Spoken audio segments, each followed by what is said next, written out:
आदाब, नमस्कार, सत श्री अकाल। मैं डॉक्टर सबा फ्रंट सीट कन्फेशन के नए एपिसोड में फिर से हाज़िर हूँ। अब की हमारे फ्रंट सीट कन्फेशन का ये 20वाँ एपिसोड है। तो बड़ा एपिसोड है, तो हमारा गेस्ट भी दमदार होना चाहिए। तो आज के हमारे गेस्ट हैं लोकप्रिय विधायक, जो करीब 10 साल से ज़्यादा विधायक हैं, अमिताभ बाजपेयी जी। तो आज हम अमिताभ जी से बात करेंगे और जानेंगे यूथ की प्रॉब्लम्स के बारे में और थोड़ा-सा सिटी के बारे में भी हम उनसे बात करेंगे। तो चलिए शुरू करते हैं। कैसे हैं अमिताभ जी? ठीक है। आप ठीक हैं? बढ़िया, एकदम फर्स्ट क्लास। आपसे मिलके आज बहुत अच्छा लग रहा है और मुझे लगता है कि हम लोग बहुत सारी बातें करेंगे तो यूथ के बहुत काम आएगी। हमारा पहला सवाल आपसे है कि आज की यूथ की आपको लगता है सबसे बड़ी प्रॉब्लम क्या है? मोटिवेशन की कमी या कॉन्फिडेंस की कमी या दिशाहीन है? नौकरी नहीं है, रोजगार नहीं है। जब रोजगार नहीं होगा तो कुछ भी और डायरेक्शन होगा ना। आज की तारीख में यूथ इसलिए प्रॉब्लम है कि पहले तो पढ़ाई उस स्तर की नहीं है जिससे रोजगार मिले, और फिर रोजगार के मौके नहीं है। तो सबसे बड़ी समस्या यूथ की कोई है आज की तारीख में तो बेरोजगारी है, जो आपके शब्दों में कह सकते हैं दिशाहीन है, क्योंकि जब पढ़ाई की दिशा सही नहीं हुई तो रोजगार सही नहीं हुआ। तो वो उसका शुरू से ही दिशाहीन बना दिया गया और कहीं ना कहीं राजनीतिक व्यवस्थाओं में जानबूझ के उलझाया गया है नौजवानों को। तो आपको क्या लगता है कि इसमें क्या सुधार करना चाहिए? क्योंकि जैसे कि हम देख रहे हैं time to time competitive exams हो रहे हैं, जॉब से रिलेटेड, और बहुत सारे चेंजेस इन्होंने न्यू एजुकेशन पॉलिसी में भी कर दिए हैं। लेकिन उसके बावजूद भी यूथ के पास आज के टाइम पे डिग्री है लेकिन नौकरी नहीं है। न्यू एजुकेशन पॉलिसी एक अलग सवाल है। उसका जो भी असर होगा तो आने में समय लगेगा। अभी तो पॉलिसी इम्प्लीमेंट हो रही है, ठीक से इम्प्लीमेंट हुई भी नहीं है, तो टाइम लगेगा। लेकिन जो पूरा माहौल है, अगर बात करें तो जहाँ से प्राइमरी एजुकेशन शुरू होती है वहाँ से शुरू करिए। क्या हम सबको बराबर मौके दे पा रहे हैं क्या? किसी का स्कूल बहुत महंगा बहुत अच्छा है, किसी के स्कूल में कुछ भी नहीं है। कहीं स्कूल है तो बच्चे नहीं हैं, बच्चे हैं तो स्कूल नहीं है। तो प्राइमरी एजुकेशन से गड़बड़ी शुरू हो गई। फिर वो डिग्री के लिए होड़ मची रही, डिग्री की पढ़ाई हुई। आज तारीख में डिग्री कॉलेजों में भी जा करके देखेंगे तो आप बच्चे नहीं पाएंगे। कुछ जगहों पर एडमिशन होंगे तो भी बच्चे नहीं आ रहे होंगे। तो ये पूरा व्यवस्था ही एक तरीके से गड़बड़ा गई है। और ये जब दिशा सही नहीं है पढ़ाई की, तो आगे फिर नौकरी के लिए भी लोग तैयार नहीं हो रहे हैं। जिस तरह के लोगों की अपेक्षाएं हैं नौकरी की, अपेक्षा अनुरूप नौकरी नहीं मिल रही है। तो वो पूरा सब मामला ही गड़बड़ हो गया है। शुरुआत लेकिन प्राइमरी एजुकेशन से होती है। तो प्राइमरी एजुकेशन को अगर हम अच्छा कर देंगे तो बेस हमारा मजबूत हो जाएगा और आगे समान मौका जाके मिलना युवाओं के लिए चाहिए, बेहतर रहेगा। समान मौका मिलना चाहिए। एक मौका, कम से कम बराबरी का मौका मिले शुरुआत करने का, फिर जिसमें जैसी प्रतिभा होगी वैसा वो निकल जाएगा। तो प्राइमरी एजुकेशन के लेवल पर सबको बराबर से मौका मिलना चाहिए। तो मुझे जानकारी में है कि आप अपना एक स्कूल, बेसिक स्कूल को आपने बहुत बेहतर करा है। देखिए, ऐसा है, गवर्नमेंट के स्तर पे जो भाषण हो रहे हैं वो तो अलग बात है। कितने 27,000 स्कूल बन कर आए उन्होंने अभी। अभी एक रिपोर्ट में पढ़ा गया कि 47,000 स्कूलों में इस साल कोई भी नया एडमिशन नहीं हुआ। इसका मतलब वो अट्रैक्ट नहीं कर पा रहे हैं, गवर्नमेंट सिस्टम की ओर अट्रैक्ट नहीं कर पा रहे हैं। हम लोग तो छोटे से क्षेत्र के नुमाइंदे हैं, हमारे पास भी कार्यालय में ऐसे लोग आते हैं जो अपने बच्चों की फीस नहीं दे पा रहे। ऐसे लोग कोविड की बाद से और ज्यादा आने लग गए। तो हमने सोचा इनका क्या तरीका, जो फीस नहीं दे पा रहे या जिनकी बेटी की शादी नहीं हो पा रही है, इनका क्या तरीका निकालें, इनकी मदद कैसे करें। तो उसका हमने तरीका निकाला। हमने लाओ हम सरकारी स्कूल और सरकारी अस्पताल और सरकारी बड़ाशालाओं को ठीक कर दें तो शायद ऑप्शन मिल जाएगा। तो मैंने एक स्कूल बनाया पहले, फिर मैंने अब तो 3 स्कूल पूरे कर दिए हैं, जो लोकार्पण कर चुका हूँ। 2 सरकारी प्राइमरी स्कूल मेरे रेडी हो गए, इनका मैं लोकार्पण इसी हफ्ते में करने जा रहा हूँ, और 6ठा स्कूल मैं शिलान्यास करने जा रहा हूँ इसी महीने में। तो उसके पीछे पॉलिटिकल कहानियां बहुत सारी, उनको छोड़िए। कुल मिला के 6 सरकारी प्राइमरी स्कूल मैंने आकर्षक बना दिए हैं और अत्याधुनिक बना दिए हैं, जिनमें सारी सुविधाएं हैं कि बच्चा अगर पढ़ना चाहेगा तो उसको अच्छे ढंग से पढ़ाई उसकी हो जाएगी। अब चूंकि प्राइमरी एजुकेशन फिर सेकेंडरी एजुकेशन, तो सेकेंडरी एजुकेशन मैंने 2 स्कूलों पर टेकअप कर लिए हैं, जिनको मैंने सरकारी माध्यमिक विद्यालयों को जिनको मैंने अप टू डेट कर दिया है। फिर डिग्री भी आई है, तो भी सारा कैरियर तरफ जा पाएंगे ना। तो मेरी सोच रही, तो मैंने अपनी सोच का एक सैंपल दिखाने के लिए 5-6 स्कूल मैंने अच्छे किए हैं। मुझे खुशी होगी यदि कोई मौका निकाले, आप हमारे स्कूलों पर भी कोई स्टोरी करें। बिल्कुल। तो बेसिक एजुकेशन को अगर हम इम्प्रूव कर लेंगे तो अमिताभ जी के अकॉर्डिंग हम यूथ को एक दिशा दे सकते हैं और उसके कॉन्फिडेंस में इजाफा कर। कानपुर में युवाओं को जॉब्स के लिए बड़ी सिटी में माइग्रेट करना पड़ रहा है। आपको क्या लगता है कि हमको क्या इम्प्रूवमेंट करना चाहिए कि युवाओं को माइग्रेट ना करना पड़े और यहाँ पे ही उनके लिए बहुत सारी जॉब अपॉर्चुनिटीज बन जाए? एक समय था जब कानपुर में लोग बाहर से आते थे नौकरी करने के लिए। जो पुराना कानपुर का स्ट्रक्चर आप देखेंगे जो पहले का बना हुआ है, तो उसमें पहले कानपुर में जो बेसिक इंफ्रास्ट्रक्चर है, रेलवे स्टेशन है, बस अड्डा है, जिला अस्पताल है, कचहरी है, इस उसके आसपास थोक बाजारें हैं। और उसके आसपास सारी इंडस्ट्री हुआ करती थी। फिर उसके बाद लेबर कॉलोनियां बनी थी। यही तो कानपुर का स्ट्रक्चर था। आज कहाँ चला गया वो? तब तो लोग पूर्वांचल से, बंगाल से, बिहार से यहाँ नौकरी करने कानपुर आते थे। आज कानपुर लोग नौकरी करने बाहर जा रहे हैं। तो क्या खोया, क्या पाया, तो हमको सोचना पड़ेगा। हमारे पास अपनी इंडस्ट्री थी, हमारे अपनी बाजारें थी, हमारी थोक बाजारों से पूरे यूपी को सप्लाई होती थी, हमारी इंडस्ट्री से पूरे इंडिया को सप्लाई होती थी। आज हमने अपनी इंडस्ट्री खो दी है, हमने अपनी बाजारें खो दी हैं, इसलिए हम लोग परेशानी में हैं। हमारे यूथ को, पढ़ा लिखे यूथ को बेंगलोर, हैदराबाद, नोएडा जाना पड़ रहा है, और जो कम पढ़ा लिखा है, सेमी स्किल्ड है, अनस्किल्ड है, उसको भी बाहर नौकरी करने जाना पड़ रहा है। तो हमें पहले तो जो इंडस्ट्री हमारी खत्म हुई समय के साथ, मॉडर्नाइजेशन के अभाव में, सरकारी विल पावर के अभाव में, उसको रीजनरेट करने के लिए और नई इंडस्ट्री को लगाने के लिए इंफ्रास्ट्रक्चर पैदा करना पड़ेगा। ऐसी गवर्नमेंट स्कीम्स लानी पड़ेंगी जिससे इंडस्ट्री डेवलप हो, तभी कानपुर के यूथ का पलायन रुकेगा। ये बताइए कि यूथ आज के टाइम पे गवर्नमेंट जॉब के पीछे कम भाग रहे हैं, क्योंकि उन्हें उसकी थोड़ी सच्चाई पता है कि गवर्नमेंट जॉब बहुत कम है। वो स्टार्टअप या बिजनेस लगा रहे हैं। तो यूथ को आप एक टिप दीजिए कि अगर वो स्टार्टअप या बिजनेस शुरू करना चाहता है, कोई युवा है, मान लीजिए 20-25 साल का है, ग्रेजुएट हो गया, पोस्ट ग्रेजुएट हो गया, नौकरी नहीं मिल रही है उसको, तो कहाँ से शुरुआत करेंगे? ये छोटा सवाल नहीं है, बड़ा सवाल है, लेकिन ये सही है। गवर्नमेंट जॉब्स में लोग जाते थे, पहले तो बहुत आकर्षण होता था। आकर्षण का मुख्य कारण था, लोगों को लगता था काम कम करना पड़ेगा, सैलरी अच्छी मिलेगी और बाद में पेंशन मिलेगी।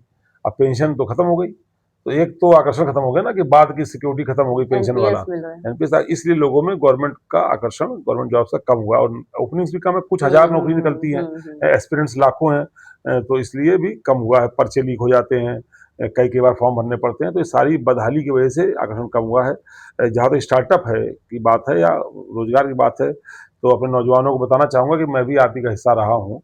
अब मैं जरूर उम्र हो गई, लेकिन जब शुरुआत करी तो हमने भी ऐसे ही करी थी। सरकारी नौकरी के फॉर्म भरने के बजाय छोटा मोटा कुछ काम शुरू किया था। मैंने पीसीओ शुरुआत करी थी, फिर एक छोटी सी फैक्ट्री लगाई थी, फिर थोड़ा सा और अब मौका मिला और अच्छा करते चले गए, प्रभु की कृपा है, ठीक हो गया। तो इसकी हिम्मत करनी चाहिए, अच्छी सोच होगी, सीधा अगर विजन होगा, विल पावर होगी, तो मुश्किल नहीं है। गवर्नमेंट स्कीम्स को लागू करने में कभी दिक्कत आती है, अधिकारियों की लाल फीताशाही की वजह से, हठधर्मिता की वजह से, लेकिन अगर थोड़ा सा एफर्ट करेंगे तो गवर्नमेंट की स्कीम्स का लाभ लें, और गवर्नमेंट को चाहिए और अधिक से अधिक ऐसी स्कीम्स दें जिससे कि लोग अपने स्टार्टअप शुरू कर सकें। हम लोगों ने भी किया था, हम लोग भी उसी से शुरू करके तब यहाँ तक पहुंचे। हाँ, गवर्नमेंट की स्कीम्स में है कि स्टार्टअप के लिए युवाओं को दे रही है 2-2.5 लाख रुपए, ऐसे दे रही है, स्टार्टअप के लिए पैसा दे रही है। लेकिन जैसा आपने बताया कि हमको हिम्मत, युवाओं को हिम्मत करनी है। बैंक की स्कीम होती है, लोन देती है बैंक, तो अलग तरीके से है। स्कीम्स तो बहुत सारी होती हैं, इसको अध्ययन करें, पहले सोचे ना करना क्या है। You can not work for scheme, आपको काम क्या करना है ये आपको सोचना पड़ेगा, फिर स्कीम आपकी मदद करेगी। पर आप स्कीम के लिए काम करोगे तो फेल हो जाओगे, काम के लिए स्कीम का प्रयोग करोगे आप सफल हो जाओगे। पहले एक विजन बनाए, सोचो तो क्या करना है, पहले एक विजन बनाए। काम तो सारे ही है ना। प्रधानमंत्री ने कहा पकौड़े का ठेला भी एक रोजगार है, तो रोजगार तो है, रोजगार हर कोई नहीं कर सकता, बट रोजगार तो है। तो इसका आप क्या कर सकते हैं, ये आपको सोचना होगा। रोजगार सारे ही हैं, हजारों लाखों तरीके के रोजगार हैं, आप क्या कर सकते हैं वो आपको सोचना होगा, विजन आपका होगा।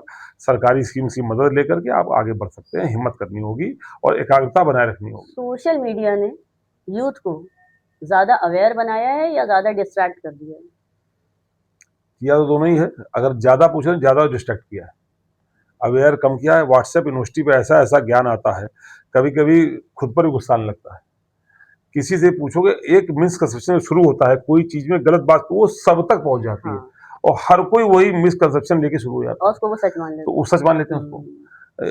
एक एग्जाम्पल, मैंने देखा मेरी मदर मुझसे पूछ रही है कि तुम्हें तनख्वाह कितनी मिलती है, तुम्हें पेंशन कितनी मिलती है।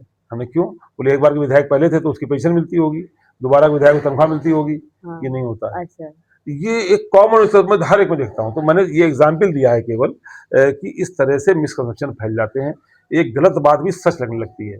तो वो ठीक है, ज्ञान तो है, पर ज्ञान जो आप स्वयं लेना चाहेंगे वो तो ज्ञान है, और जो आपको अपने आप मिल रहा है वो आपको गलत रास्ते ले जा रहा है, उसकी कोई जरूरत नहीं, उससे बचना चाहिए। अधिक ज्ञान भी समस्या बनता है, जब इतना ज्ञान नहीं था तब भी लोग अच्छे ढंग से जिंदगी जी रहे थे। लेकिन जब आपने ये अभी बात करी विधायक की पेंशन की, तो अब इसको क्लियर करिए कि क्या मिल रहा है। कुछ नहीं मिल रहा है, एक तनख्वाह मिलेगी, कोई पेंशन नहीं मिलेगी। अच्छा। नो पेंशन, चाहे 10 बार एमएलए रह लेंगे, नो पेंशन। जब एमएलए नहीं रहेंगे तब पेंशन मिलेगी, एक ही पेंशन मिलेगी, अनेक पेंशन नहीं मिलेगी। सिंगल पेंशन जैसे सबको मिलती है वैसे ही मिलेगी, छोटी सी 25,000 रुपए, प्लस कुछ समथिंग अमाउंट टर्म्स के हिसाब से कितना साल रहे। नंबर ऑफ एमएलए नहीं, ये नहीं होगा कि 10 बार एमएलए ले लियो 10 बार पेंशन मिलेगी, ऐसा नहीं होगा। सिंगल पेंशन मिलेगी। जब तक एमएलए रहेंगे आपको सबको बराबर तनख्वाह मिलेगी, कोई सीनियर नहीं कोई जूनियर नहीं, सबको एक जैसी तनख्वाह मिलेगी। जब नहीं रहेंगे तो सबको एक जैसी पेंशन मिलेगी। ये सारा मिसकंसेप्शन है। तो ये मैंने क्या एग्जाम्पल दिया क्योंकि आपको मजेदार लगा होगा। ये इस तरह के भी कंसेप्शन है हम लोग घरों में भी, आपको भी होता है। बहुत तो ये व्हाट्सएप यूनिवर्सिटी का ज्ञान है, ऐसे ज्ञान से बचना चाहिए। तो डिस्ट्रैक्शन ज्यादा है, डिस्ट्रैक्शन ज्यादा, अवेयरनेस भी है। कोई 20 साल का युवा है, 20-21 साल का, और वो पॉलिटिक्स में आना चाहता है, तो आप उसे क्या सलाह देंगे? क्यों आना चाहता है? होता है बहुत सारे युवाओं का ये एम्बिशन होता है, वो देखते हैं कि अच्छा पॉलिटिशियन जो है वो उसके पास फेम है, उसके पास पावर है। यही मेरा सवाल है कि उसने क्या देखा, वो क्यों आना चाहता है? फेम और पावर ही देखता है, तो वो गलत आना चाहता है, उसको नहीं आना चाहिए। जो फेम और पावर की वजह से आना चाहता है उसको नहीं आना चाहिए। जिसके मन में ये हो कि हम किसी की मदद करेंगे, समाज में मदद करेंगे, कोई लड़ाई होगी तो हम लड़ पाएंगे, तो उसको आना चाहिए। पर ये भी सोचना होगा उसकी जिम्मेदारियां परिवार की भी तो होंगी कुछ। उसको भी रोजी रोटी कमानी होगी, भाई खुद कहाँ से खाएगा? अगर अपनी रोजी रोटी नहीं होगी तो कैसे दूसरे का इंतजाम करेगा? तो पहला काम जो 20 साल का नौजवान, उसको मेरी राय होगी कि पहले अपने बिजनेस स्ट्रक्चर को मजबूत करे जिससे उसकी इनकम हो, वरना तो परजीवी हो जाएगा। फिर फैमिली स्ट्रक्चर को मजबूत करे और फिर समाज की चिंता को लेकर के पॉलिटिक्स में आवे। पावर और फेम समय के साथ मिलती है। पावर और फेम को टारगेट करके आप पॉलिटिक्स में अगर आ रहे हैं तो वो रास्ता गलत है। अगर आप समाज सेवा और संघर्ष करने की भावना लेके पॉलिटिक्स में आ रहे हैं तो वो सही होगा। बहुत अच्छी सलाह दी है, क्योंकि मैं ऐसा देखती हूँ कि बहुत सारा युवा जो है इस वक्त मिसगाइडेड है, क्योंकि युवाओं को क्या है कि उनको बस ये लग रहा है कि जल्दी से हम सक्सेस पा लें। वो कुछ गाड़ियों का काफिला, वो कुछ हुटर्स, वो कुछ जिसको भोकाल कहते हैं, बस भोकाल मेंटेन करने के लिए। भोकाल के लिए अगर आना चाहता है तो वो रास्ता गलत होगा, वो ठीक नहीं है। अगर सेवा भाव से आना चाहे और संघर्ष के भाव से आना चाहे तो ठीक होगा। पर मेरी सलाह ये होगी कि पहले अपना घर मजबूत करके तब आवे, क्योंकि इसमें वो है जो घर फूके आपनो वो चले हमारे साथ।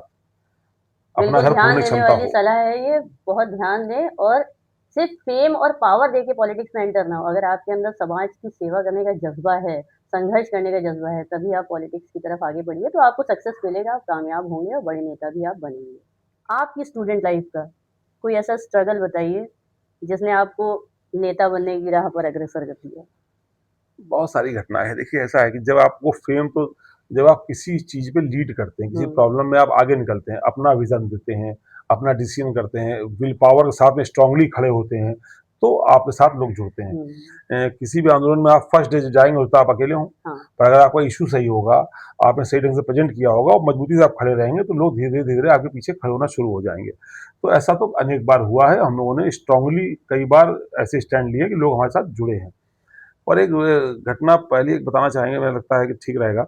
जब हम इलेक्शन लड़ रहे थे, पहला इलेक्शन 93 में इलेक्शन लड़ रहे थे हम कॉलेज, पीपीएन कॉलेज से जनरल सेक्रेटरी का। मेरे एक बहुत प्रिय साथी थे, वो मेरे साथ थे। वो क्राइस्ट कॉलेज स्टूडेंट थे, मैं पीपीएन कॉलेज स्टूडेंट था। मेरे साथ में कन्वेंसिंग कर रहे थे गेट पर। हमारे प्रिंसिपल थे डॉक्टर एम के सक्सेना साहब, अब वो नहीं है, but he was genius man. वो दूर से पहचान लेते थे कि कौन सा स्टूडेंट मेरे कॉलेज का है, कौन सा मेरे कॉलेज का नहीं है। वो गेट पे आए प्रॉक्टर्स के साथ में और उन्होंने उसको पकड़ लिया, मेरे साथी को। और उस समय सीआरपीएफ होती थी, हर कॉलेज में कैंप करती थी। वो कुछ इशू चल रहे थे तो हर कॉलेज में सीआरपीएफ कैंप करती थी। उन्होंने मेरे साथी को सीआरपीएफ के हवाले कर दिया। अब मेरे लिए तो इमोशनल हर्ट हो गया, मैं परेशान हो गया। मेरा खास दोस्त वो बेचारा आया मुझे लड़ाने के चुनाव, और उसको प्रिंसिपल साहब ने, मैंने प्रिंसिपल रिक्वेस्ट करी कि उन्होंने मुझे नेगलेक्ट कर दिया। मुझे बड़ा बेइज्जती सी भी महसूस हुई, मुझे इमोशनली हर्ट भी हुआ, मुझे दोस्त की चिंता भी हो गई, तो मुझे रोना सा आ गया उसमें। और उसमें मैंने रोते रोते हालांकि मुझे सॉरी बोलना चाहिए, मुझे नहीं कहना चाहिए, पर मैंने उनके खिलाफ नारा लगा दिया, प्रिंसिपल साहब के खिलाफ। और जब नारा लगाया तो पहले तो मैं अकेले ही था, और फिर मैं नारे लगाता चला गया, इमोशनली हर्टेड। आप सोचो कि एक 20 साल का लड़का वो रो भी रहा है और नारा भी लगा रहा है। थोड़ी देर मेरे पीछे 100 लोग, 200 लोग, 500 लोग, धीरे पूरा कॉलेज की भीड़ मेरे पीछे इकट्ठी हो गई। प्रिंसिपल साहब एकदम से उन्होंने हाथ पे ढीले हो गए उनके, उन्होंने क्या चाहते हो, क्या कर रहे हो, ये करो, छोड़ दिया उन्होंने। फिर हमको बड़ा मैनेज किया, बैलेंस किया। मुझे लगता है वो बड़ी घटना इसलिए थी कि मुझे उस दिन मुझे नारा लगाने की ताकत समझ में आ गई कि अकेले नारा लगाओगे तो आगे पीछे जमाना खड़ा होगा, और इमोशनल होना बहुत जरूरी है। इमोशनल होंगे तो आपका ग्राउंड सही बनेगा। तो मुझे उस दिन कुछ सीख मिली, और उस सीख को लेकर के हम आगे बढ़े, उसका मुझे फायदा आगे भी मिला। तो इमोशनल होने से आप और युवाओं से कनेक्ट हो सके, स्ट्रांग हो रहा। जब आप सही ग्राउंड पे खड़े होंगे ना, आप बुद्धिमान बहुत होंगे तो जरूरी नहीं कि आप सही भी हों। ये इमोशनल ग्राउंड पे जब आप खड़े होंगे तो बिल्कुल सही होंगे, वो ईश्वर मदद कर रहा होगा आपकी।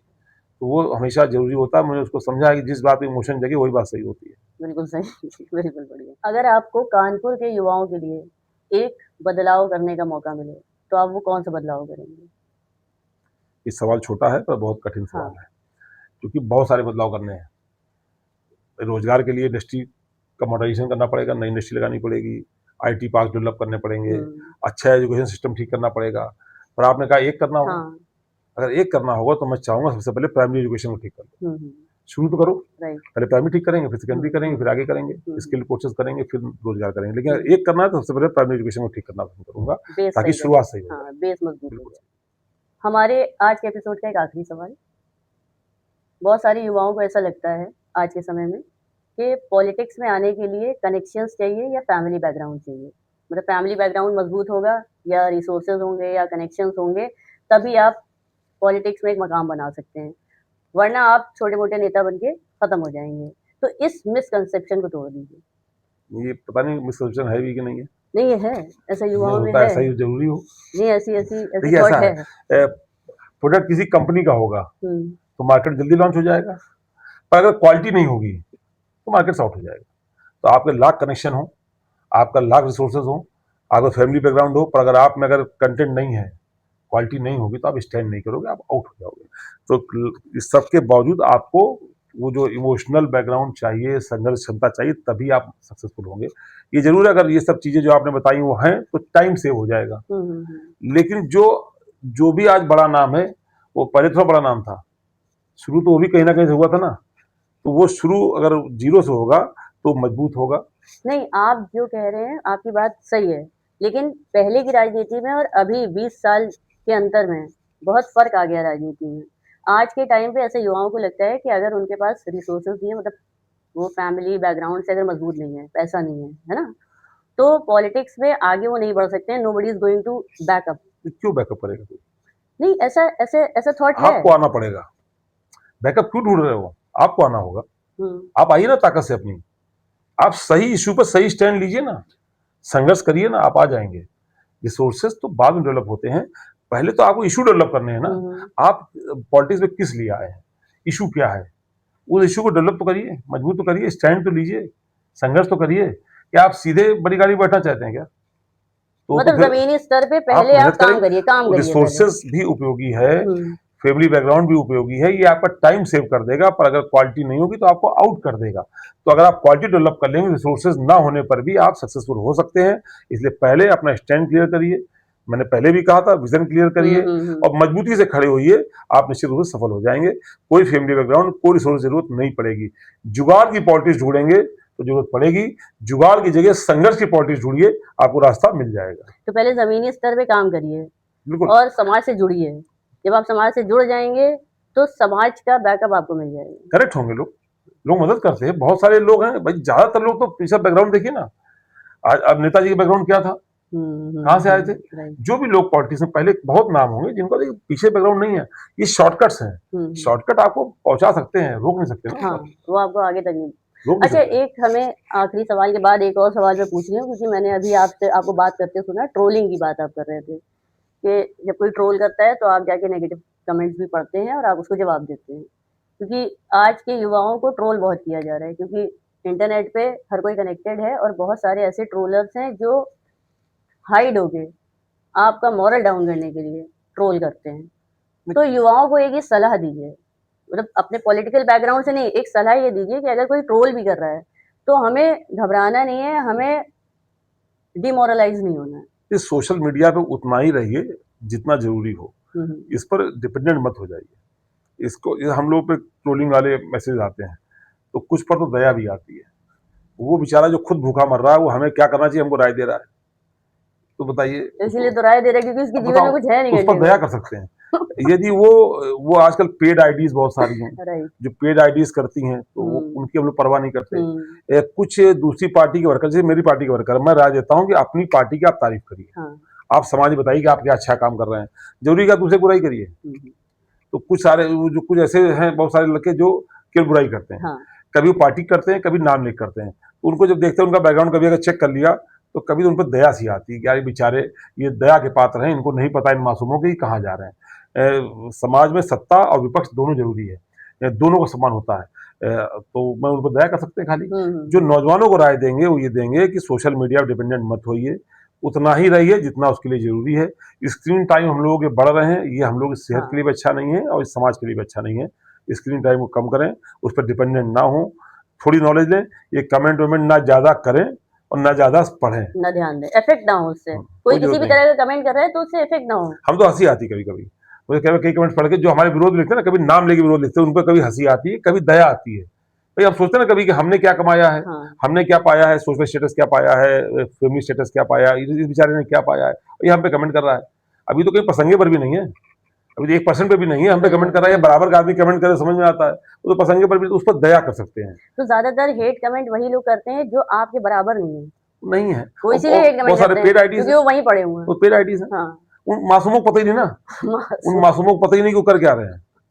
तो इसलिए इन पर सिर्फ दया करो और प्रेम करो और अपने इश्यू पर क्लियर रहो कि हमारा स्टैंड क्या है, हम अपने स्टैंड पे काम करते हैं। बहुत अच्छी एडवाइस दी है कि बिल्कुल भी हमको इस तरह के ऑल फॉल कमेंट पे ध्यान ही नहीं देना है और उनसे हर्ट नहीं होना है और ना ही नेगेटिविटी अपने अंदर लानी है। हमको ध्यान ही नहीं देना है, हमको सिर्फ पॉजिटिविटी पे ध्यान देना है और हमको अपना एम देखना है कि हमारा एम क्या है। तो युवाओं को अपना एम ये रखना चाहिए कि उनको अपना बेस मजबूत करना है और सही दिशा में फुल डिटर्मिनेशन के साथ आगे बढ़ना है। हार्डवर्क करेंगे, सक्सेस जरूर पा लेंगे। तो बहुत अच्छा रहा आपके साथ सेशन, बहुत मजा आया। मुझे उम्मीद है कि युवाओं के बहुत काम कर रहा होगा। तो चलिए चलते हैं, अगले एपिसोड में फिर मिलेंगे नेक्स्ट गेस्ट के साथ। तब तक के लिए बाय।